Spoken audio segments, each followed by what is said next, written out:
my mama.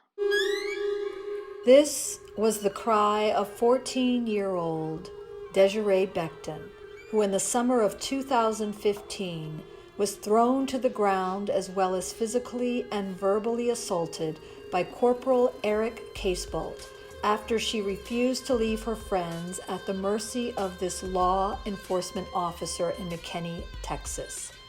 A video, which later went viral, showed Casebolt pushing Desiree's face into the ground as she, a slight-framed, barefoot, bikini-clad teenager who presented no physical threat or danger, screamed for someone to call her mother for help.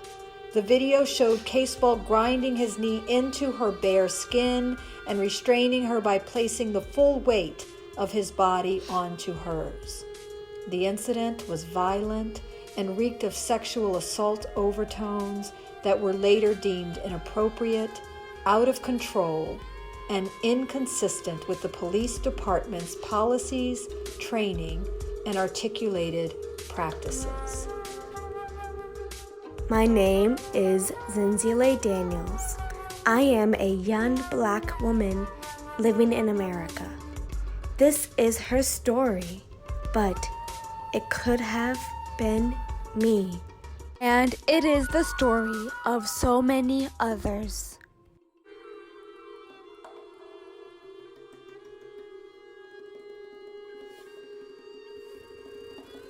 Black women incarcerated. According to Oxford Academic, the Journal of American History, the history of incarcerated Black women began in the late 19th and early 20th century, even as President Abraham Lincoln's Emancipation Proclamation was still being realized.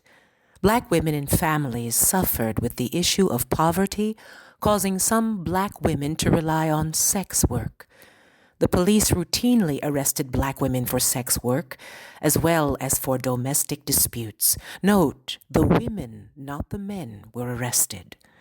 When Black women were having their day in court, white judges and white jurors would more often than not trust the testimonies of white employers or white authority figures over a Black woman's word, showing a blatant bias in the justice system. Between the years of 1794 and 1835 in Philadelphia, roughly 72% of Black women who went before juries were convicted. Black women also had to deal with fewer of their cases being dismissed than any other racial or gender group. Black women made up 47.5% of female prisoners in Philadelphia during that time, even though they made up only 25% of the city's population.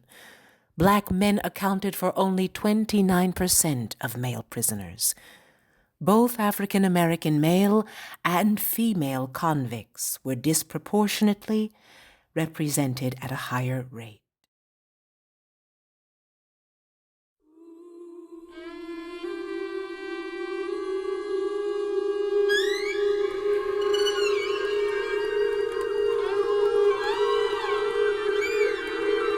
Prison nation is the ideological and public policy shifts that have caused an increase in the criminalization of disenfranchised communities where there are more aggressive law enforcement tactics, norm-violating behaviors, and an undermining of civil and human rights.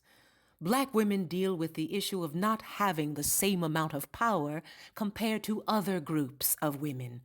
Black women with less power are in danger when it comes to the ideological and strategic direction of the anti-violence movement that has been taking place during the buildup of Prison Nation.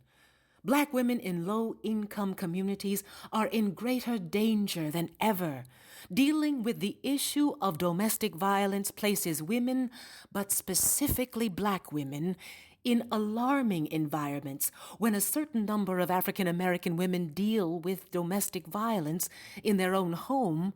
It can be cause for many to find themselves dealing with coping mechanisms such as drug use or something even harsher, murder. When committing these crimes, black women will then have to deal with the consequences of being tried in an unjust justice system and being convicted.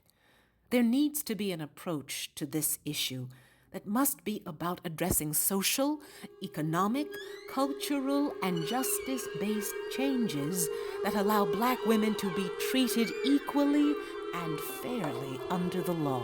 On November 28, 2013, Marissa Alexander, an African-American woman, was released from prison in Florida after she served 3 years out of her 20-year sentence. She was sentenced for firing a warning shot in the course of an argument with her estranged husband, whom she had a restraining order against.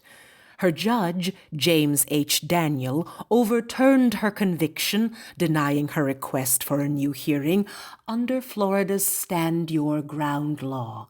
Stand Your Ground law is when people can use deadly force when it comes to defending themselves.